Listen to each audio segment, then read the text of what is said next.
Mero annoys Desus, right? Mero annoys Desus? No. No? There's nothing there? Because some of your Viceland crew has given me secrets on their tiny little things that he does that make you a little bit crazy. They're not. You know what? It doesn't make me crazy. They just, at one point, I would say they make me crazy, but I've known Mero for so long, it's just like, that's just what Mero does, so I can't get mad at it. Sometimes when it's time to go on stage, he lags back a little. Like, I can't get, what am I going to do? Just, get mad and punch him in the face? Like, that's just, fam, we're having way too much fun.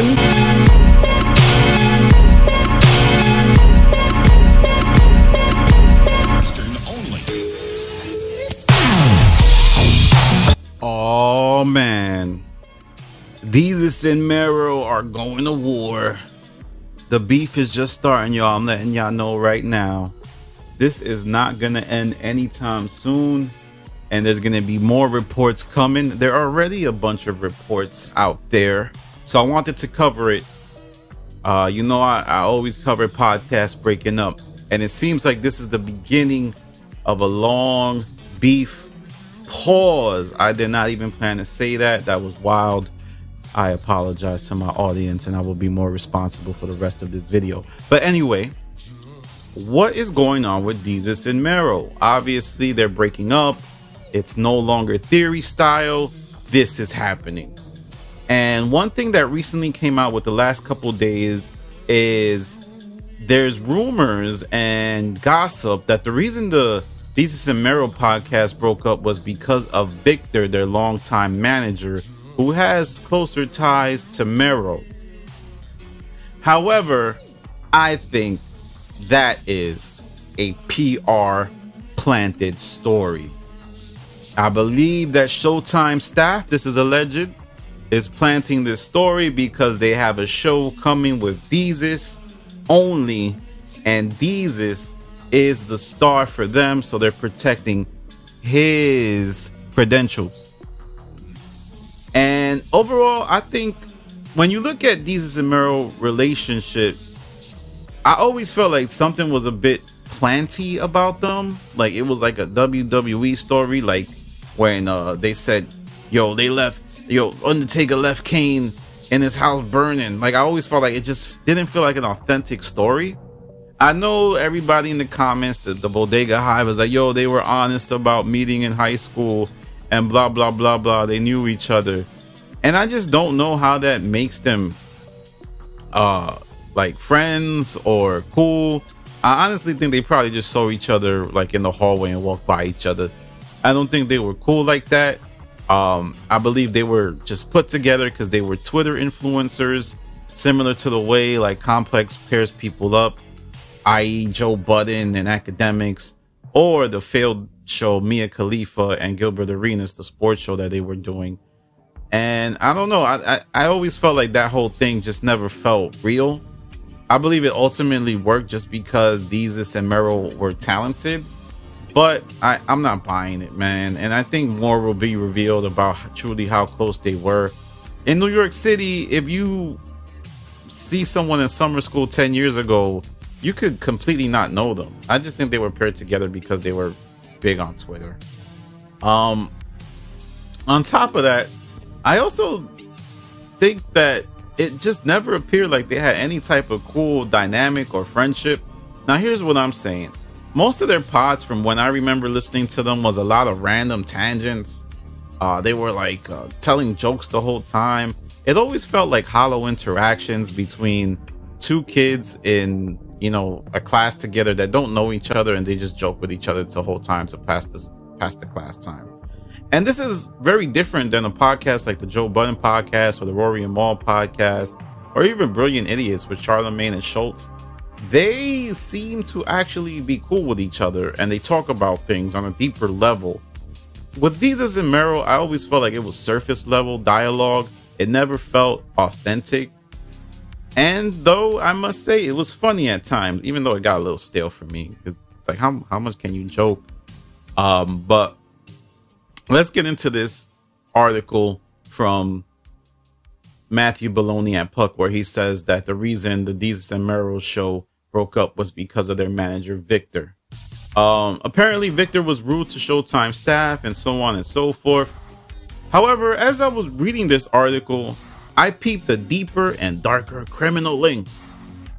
This is very clearly a PR campaign from Showtime and Desus. It's pretty clear to me that I think at some point, Showtime decided that they wanted to move forward with Desus and not necessarily Mero.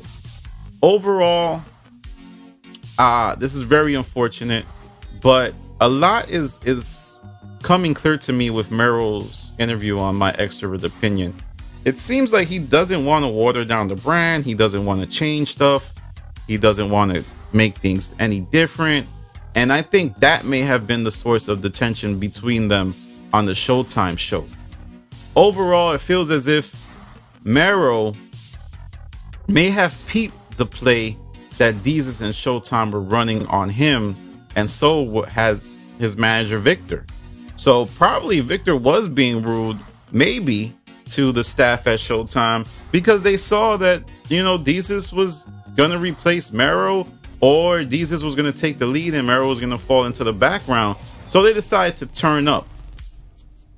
And it's interesting because, as y'all know on my channel, I cover a lot of Joe Budden. With the Joe Budden podcast, towards the end, it very much appeared like the Joe Budden podcast was marginalizing Rory and Mal's involvement in the podcast and accentualizing Joe Budden as the prime factor for the show. And he was talking more and more and not letting Rory and Mal speak. And I think that's what Showtime was trying to lay the infrastructure for with Desus and Mero. I think they were trying to elevate Desus and marginalize Mero. And overall, maybe Victor, maybe Mero peeped game and they started making things uncomfortable on set. That doesn't mean to me that Victor is wrong for what he did, for the path that he took. Ultimately, I think more will be revealed as far as, you know, Desus saying his truth or Mero saying his truth, but we will see. Furthermore, I've also peeped Mero, you know, on the show with Matt Hoffa, My Expert Opinion. Shout out to that show, it's really good. And he's revealing a lot about what's going on with Mero and Desus. It's not necessarily about them breaking up, but it looks like Mero is taking shots at Desus. Maybe not directly, but indirectly. He was talking about when they went up to the Breakfast Club and Desus was kind of soft-spoken and Mero was the one who was taking the lead and defending them against Charlemagne's favorite co-host, DJ Envy, when DJ Envy was pressing them for the jokes they made about DJ Envy's wife. And he said Desus isn't really like that. That to me kind of sounded like a shot, just because Mero has never talked like that before. He's never said that Desus isn't like that. And that's why he decided to step up against Envy, because Desus is soft-spoken, won't really speak up like that in those types of situations. And it ultimately reveals to me that Desus and Mero have had opinions about each other for quite some time. And now that the contract has run out, we can see that more opinions are being revealed. Mero also addressed the article where they say that Victor was the reason for the podcast breaking up on his subreddit, on the Bodega Boys subreddit, basically just saying that more will be revealed, that, you know, someone agreed that this was a planted story, and Desus said that, you know what, it is, Mero said, you know what, it is a planted story and there will be more revealed. Also on the Matt Hoffa show, Mero said that he has ownership of the Bodega Boys brand along with Desus, so I'm wondering how that's gonna go. There's a bunch of content from Desus and Mero on YouTube and podcasts. So how does this play out? Like, who owns this content? Who's gonna make money off of it moving forward? Will the Bodega Boys brand cease to exist? Is there gonna be a new Desus brand that supplants the Bodega brand? Overall, I just don't know how this is gonna work out, because unlike the Joe Budden podcast situation with Rory and Mal, though Rory and Mal are my guys, I listen to their pod all the time, I think Joe Budden was so much more popular than Rory and Mal that it made sense for him to start his show by himself. However, Desus and Mero are kind of the same as far as popularity. So a show with just Desus, I don't know if I'm going to be looking out for that. Or even a podcast with Desus. Mero to me has always been more funnier. I always found him more talented. I think the voices he does does are better. I think the jokes he makes are better. Like, I couldn't see Desus, on my expert opinion, making everybody laugh the way Mero is. I mean, those are dudes that ain't gonna laugh just because you're telling a joke.